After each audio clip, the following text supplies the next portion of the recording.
Hey guys, we're here at one of our concrete pours today. We're gonna give you a little tutorial on how we pour concrete. So we're starting here our first slab and stairs.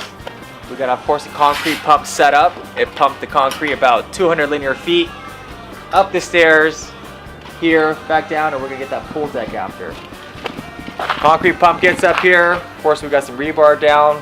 Ulysses over here starting to trowel up the concrete.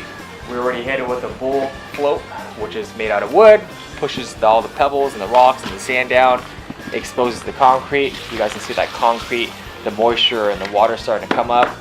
Then in about 20 or 30 minutes, we're gonna hit it with the hard trowel.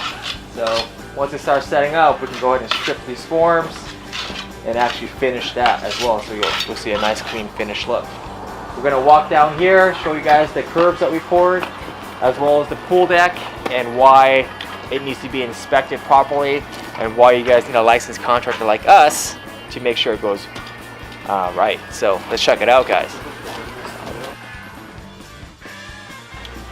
Hey guys, we're still waiting on the second load of concrete. Got about another 10 cubic yards of concrete coming here pretty soon. We're gonna get ready to pour this, but before we do, I want to show you guys how the inspection process works and what needs to be inspected. So the most important part here is actually the bond beam wire. If you guys follow me, this little guy here. So this little guy got a bond beam wire, it attaches to the rebar. From this point, it actually gets integrated in all the rebar that's in the shell of the pool. So you guys ever see the shell of a pool has all that rebar reinforcement. That thing gets tied to the bond beam, which gets tied to this. So if lightning ever strikes the pool, it gets grounded throughout the yard instead of kills whoever's swimming in the pool.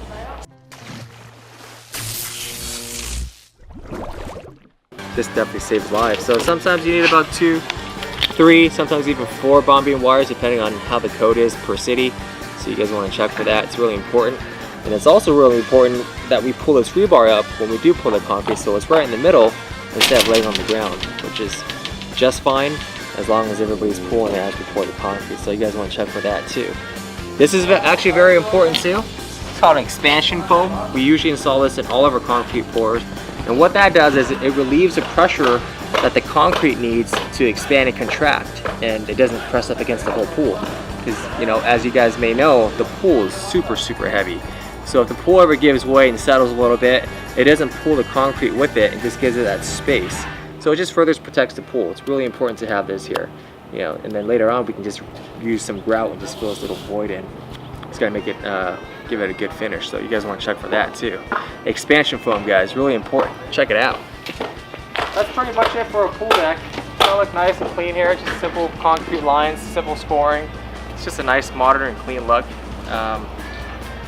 And we'll show you guys how it's gonna pour in just a few minutes here. So see you guys pretty soon. What are you doing, man? Let's pump some concrete.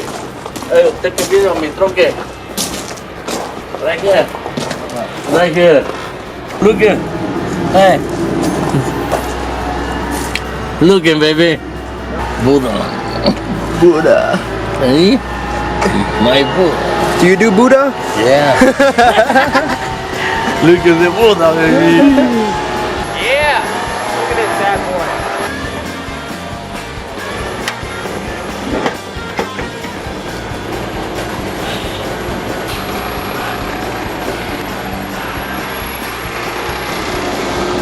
Go, baby. Good.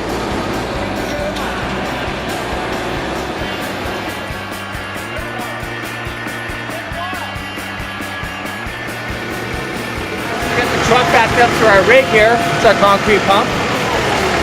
Nice setup we got, and we're going to show you how to do it. The best pumper in town.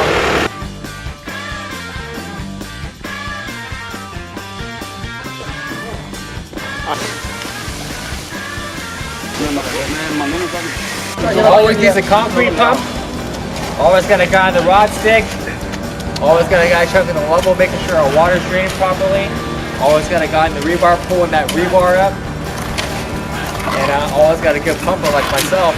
No hands, guys. That's how good we are. We're here to demonstrate today how it's supposed to be and how when you have the best people in the crew, you're going to get good quality work.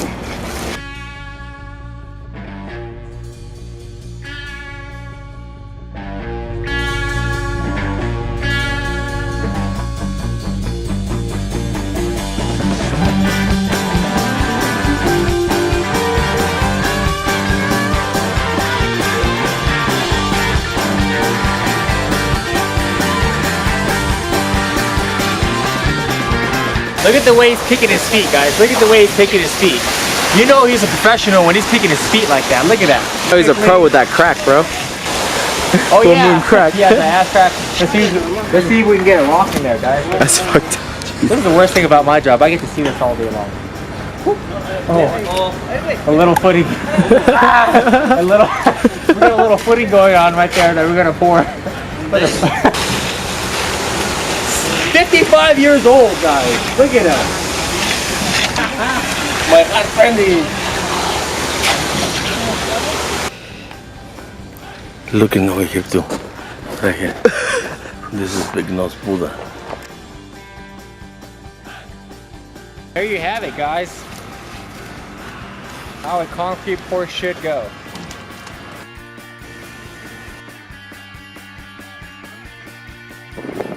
Hey guys, concrete's on the ground. It's laid out.